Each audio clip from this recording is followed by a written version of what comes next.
ত্রয়োদশ জাতীয় সংসদ নির্বাচনে ঢাকা ৮ আসনের স্বতন্ত্র প্রার্থী ও ইনকিলাব মঞ্চের মুখপাত্র শরীফ ওসমান হাদীর ওপর হামলার ঘটনায় তীব্র ক্ষোভ ও নিন্দা জানিয়েছেন বিএনপির ভারপ্রাপ্ত চেয়ারম্যান তারেক রহমান। শুক্রবার দেশ গড়ার পরিকল্পনা শীর্ষক আলোচনার ষষ্ঠ দিনের সভায় প্রধান অতিথির বক্তব্যের শুরুতে তিনি এই নিন্দা জ্ঞাপন করেন।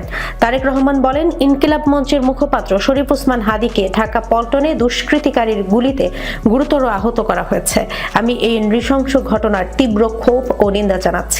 দলের নেতাকর্মীদের উদ্দেশ্যে বিএনপির ভারপ্রাপ্ত চেয়ারম্যান বলেন, ছাত্রদল সহ দলের সবার প্রতি আহ্বান করছে সরকারকে, বিশেষ করে আইন শৃঙ্খলা রক্ষাকারী বাহিনীকে সহযোগিতা করতে, যেন তারা সুষ্ঠু তদন্ত করে দুষ্কৃতিকারীকে খুঁজে বের করতে পারেন। এদিকে শরীফ ওসমান হাদীকে গুলি করার সময় তার পেছনের রিকশায় ছিলেন মোহাম্মদ রাফি। গণমাধ্যমের সঙ্গে আলাপকালে তিনি পুরো ঘটনার বিবরণ জানিয়েছেন। মোহাম্মদ রাফি প্রথমে বলেন, জুমার নামাজ শেষে রিকশায় আমরা হাইকোর্টের দিকে আসছিলাম। বিজয়নগরে আসতেই একটা মোটরসাইকেলে করে দুজন এসে হাদী ভাইয়ের উপর গুলি ছুড়ে পালিয়ে যায়।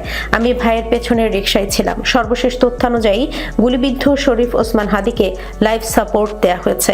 ঢাকা মেডিকেল কলেজ হাসপাতালের পরিচালকের দপ্তর থেকে এই তথ্য জানানো হয়েছে।